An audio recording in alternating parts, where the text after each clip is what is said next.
আজি এসময়ৰ সদৌ অসম ছাত্ৰ সন্থাৰ সহকাৰী সাধাৰণ সম্পাদক এগৰাকী অতি শক্তিশালী জাতীয়তাবাদী নেতা নীলুফাৰ ৰহমান ডাঙৰীয়াই আজি বিজেপি দলৰ পৰা আমাৰ অসম জাতীয় পৰিষদত যোগদান কৰিব। নীলুফাৰ ৰহমান ডাঙৰীয়াৰ লগত আৰু যথেষ্ট সংখ্যক বিজেপি এই অঞ্চলৰ কিছু যুৱ বন্ধু, যুৱক যুৱতী, ছাত্ৰ ছাত্ৰী, নতুন প্ৰজন্মৰ বহু ব্যক্তি, বিশেষকৈ জাতীয়তাবাদী এই সংগ্ৰামখনৰ লগত জড়িত হৈ থকা আৰু গুণগত এটা ৰাজনীতিৰ পৰিৱেশ সূচনা কৰিবৰ কাৰণে, অসমত মূল্যবোধৰ ৰাজনীতি এটা পৰিৱেশ গঢ়ি তুলিবৰ কাৰণে, লগতে জাতীয়তাবাদৰ শেহতীয়া যিটো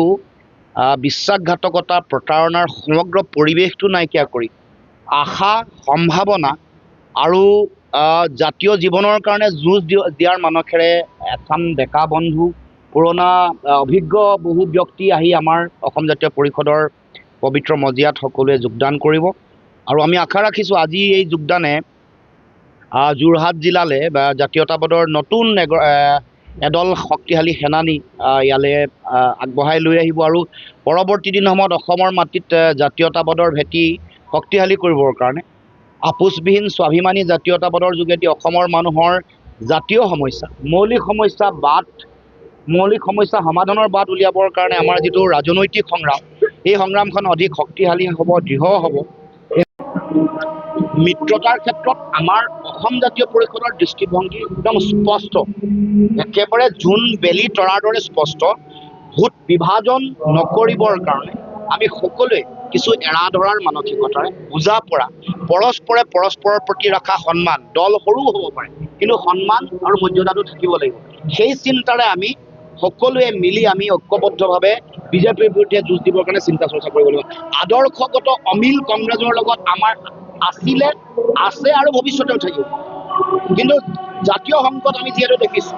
অসমৰ সমাজ জীৱনৰ সংকট দেখিছোঁ, সেইকাৰণে ভোট বিভাজন ৰোধ কৰাৰ স্বাৰ্থত দেশৰ ৰাজনৈতিক প্ৰেক্ষাপট আমি অনুধাৱন কৰি বিভিন্ন নিৰ্বাচনৰ ফলাফল আমি যেতিয়া দেখিছোঁ, বিশ্লেষণ কৰি আমি উপলব্ধি কৰিছোঁ, হৃদয়ঙ্গম কৰিছোঁ, আমাৰ কাৰণে আটাইতকৈ প্ৰয়োজনীয় যিটো নেৰেটিভ, আমাতকৈ প্ৰয়োজনীয় আটাইতকৈ যিটো জাতীয় দায়িত্ব যিটো আছে, সেইটো হ'ল একতাৰে যুঁজা, ভোট বিভাজন ৰোধ কৰি ঐক্যবদ্ধভাৱে বিজেপিৰ বিৰুদ্ধে যুঁজিবলৈ আমি বিৰোধী প্ৰত্যেকে সিদ্ধান্ত গ্ৰহণ কৰিব লাগিব আৰু এই ক্ষেত্ৰত অসম জাতীয় পৰিষদৰ পূৰ্ণ সমৰ্থন আছে আৰু থাকিব। আজি এসময়ৰ সদৌ অসম ছাত্ৰ সন্থাৰ সহকাৰী সাধাৰণ সম্পাদক এগৰাকী অতি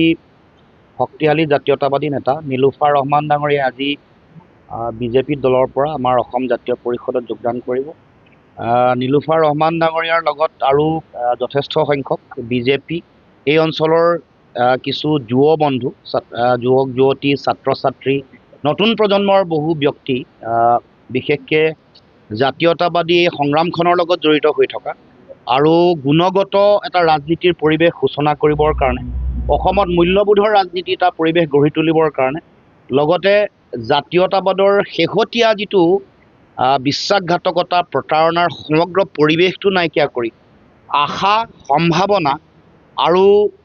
জাতীয় জীৱনৰ কাৰণে যুঁজ দিয়াৰ মানসেৰে এচাম ডেকা বন্ধু, পুৰণা অভিজ্ঞ বহু ব্যক্তি আহি আমাৰ অসম জাতীয় পৰিষদৰ পবিত্ৰ মজিয়াত সকলোৱে যোগদান কৰিব। আৰু আমি আশা ৰাখিছোঁ আজি এই যোগদানে যোৰহাট জিলালৈ বা জাতীয়তাবাদৰ নতুন এদল শক্তিশালী সেনানী ইয়ালৈ আগবঢ়াই লৈ আহিব আৰু পৰৱৰ্তী দিনসমূহত অসমৰ মাটিত জাতীয়তাবাদৰ ভেটি শক্তিশালী কৰিবৰ কাৰণে আপোচবিহীন স্বাভিমানী জাতীয়তাবাদৰ যোগেদি অসমৰ মানুহৰ জাতীয় সমস্যা, মৌলিক সমস্যা সমাধানৰ বাট উলিয়াবৰ কাৰণে আমাৰ যিটো ৰাজনৈতিক সংগ্ৰাম, এই সংগ্ৰামখন অধিক শক্তিশালী হ'ব, দৃঢ় হ'ব। মিত্ৰতাৰ ক্ষেত্ৰত আমাৰ অসম জাতীয় পৰিষদৰ দৃষ্টিভংগী একদম স্পষ্ট, একেবাৰে জোন বেলি তৰাৰ দৰে স্পষ্ট। ভোট বিভাজন নকৰিবৰ কাৰণে আমি সকলোৱে কিছু এৰা ধৰাৰ মানসিকতাৰে বুজা পৰা, পৰস্পৰে পৰস্পৰৰ প্ৰতি ৰখা সন্মান, দল সৰু হ'ব পাৰে কিন্তু সন্মান আৰু মৰ্যাদাটো থাকিব লাগিব, সেই চিন্তাৰে আমি সকলোৱে মিলি আমি ঐক্যবদ্ধভাৱে বিজেপিৰ বিৰুদ্ধে যুঁজ দিবৰ কাৰণে চিন্তা চৰ্চা কৰিব লাগিব। আদৰ্শগত অমিল কংগ্ৰেছৰ লগত আমাৰ আছিলে, আছে আৰু ভৱিষ্যতেও থাকিব। কিন্তু জাতীয় সংকট আমি যিহেতু দেখিছোঁ,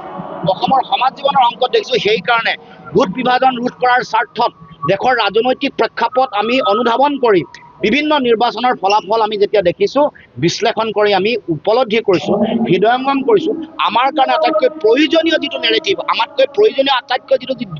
জাতীয় দায়িত্ব যিটো আছে, সেইটো হ'ল একতাৰে যুঁজা, ভোট বিভাজন ৰোধ কৰি ঐক্যবদ্ধভাৱে বিজেপিৰ বিৰুদ্ধে যুঁজিবলৈ আমি বিৰোধী প্ৰত্যেকেই সিদ্ধান্ত গ্ৰহণ কৰিব লাগিব। আৰু এই ক্ষেত্ৰত অসম জাতীয় পৰিষদৰ পূৰ্ণ সমৰ্থন আছে আৰু থাকিব।